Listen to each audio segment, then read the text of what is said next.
Thank you, Lena, and thank you very much indeed for your commitment in keeping this project moving and consistently keeping it on the Cabinet's agenda, despite what the earlier part of this meeting made clear to be extremely challenging times for everyone in local government. That said, you may have seen the cartoon which shows the three waves of crisis approaching us at the moment. The first wave being COVID, the second larger wave being the economic crisis, and then the third even larger wave being the climate emergency. And so it's right that this gets priority. And there's also no strategy or plan that can't be improved through a bit of what I hope will be constructive challenge. And there are four areas which I'd like to bring to Cabinet's attention. Firstly, urgency. Secondly, what it will actually take to get behaviour change. Thirdly, governance. And fourthly, the supporting strategies and whether they're supportive at all. Now, in earlier discussions, I made it clear that I had concerns about urgency and the 2050 deadline. And I'm slightly concerned that that lack of ambition may be feeding through to the plan in two aspects. Firstly, I get concerned and slightly suspicious when I see a flat line on progress, showing equal progress every 5 years, because all the evidence for change programs is that they tend to slow down over time as change gets harder. And the earlier wins come faster. So I do think that if we are going to achieve the target by 2050, we need to show faster progress in the earlier years and not an equal rate of progress across all the years. And I think if we were doing that, we might see it reflect through in some of the actions that are highlighted. So, for example, I was having a look at some of the actions, I think they're in Appendix 2, and it was looking at renewable energy for schools, and it used the word optional. It looked at using 100% renewable energy for the HCC estate, and it talked about 2025. And to me, those are two areas where maybe, firstly, the target that we've set of 2050, and secondly, the equal progress approach that we're taking with the goal setting may not be putting enough pressure on the system for urgent action. The second area I'd like to touch on, and I think it's actually lucky that we have the Director of Public Health in the room, is are we learning the right lessons about behaviour change and properly reflecting them in the strategy? And the research at the back is extremely useful because it makes clear that behaviour change is not just going to be about communication, but also the context that people operate in.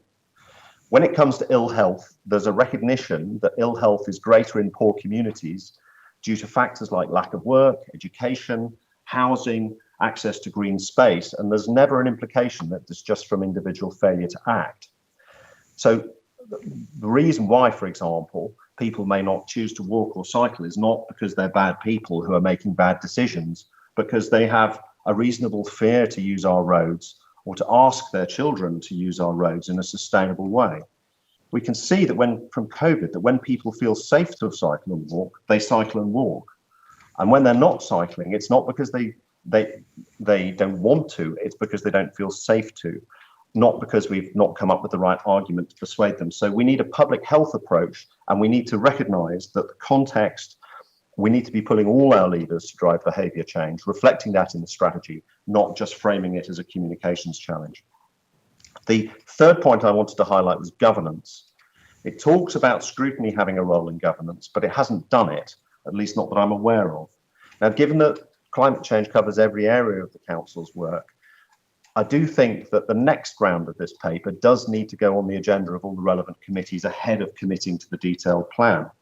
For example, if I'd had a chance to look at it at the Environment, Transport and Economy Committee, I'd have scrutinised or asked questions about the choice of the greening campaign, which was something that was touched on in the deputation.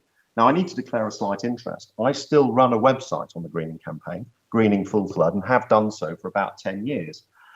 So I have a sense of what's worked about it, but also maybe some of the challenges that represent. So one of the questions I would have been asking if we'd had a chance to do scrutiny is, how have they changed? What are they doing that's different and better than 10 years ago? Do they collaborate enough? Are their collaboration skills up to snuff? Do they have the skills to create sustainable organisations? And as was touched on in the deputation, I'm concerned that we're missing out on the existing infrastructure of voluntary groups that have a proven record in this area. And finally, I'd like to talk about the supporting strategies that are highlighted in the detailed overall strategy. So for each of the areas that are highlighted, it uses the word supporting strategy. And these are absolutely vital for mainstreaming the work. But if you just read the presentation, you might be lulled into a sense of security, an unfair sense of security, because many of the strategies are not yet supporting strategies at all. They're at best potentially supporting strategies. So what I think is needed on that is for each one of the strategies to go through and say, do they centre carbon reduction enough? Are they fit for the purpose that we have long term? Red, amber, green, and a timetable to fix them. Let's take two strategies, for example. The Hampshire energy strategy dates from 2012, so relatively recent compared to some of the strategies listed. And yet it doesn't mention hydrogen, and it doesn't question the county's commitment to incineration of waste.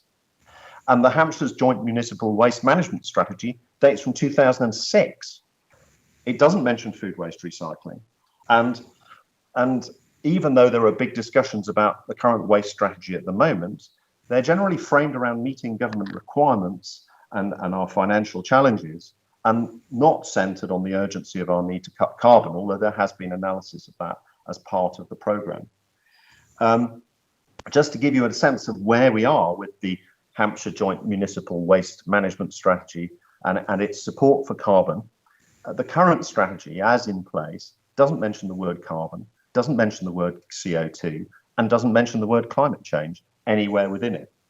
So I welcome that you're talking about the strategy, and I welcome that there's going to be an action plan in September, and I welcome Cabinet's commitment to keeping this project moving. But I do think you need more urgency. I think you need a wider view of behaviour change. I think we need to strengthen the role of scrutiny in terms of how this programme is embedded around the council, and we need an urgent timetable to update and improve the supporting strategies so that they actually help us achieve our carbon targets. Thank you very much.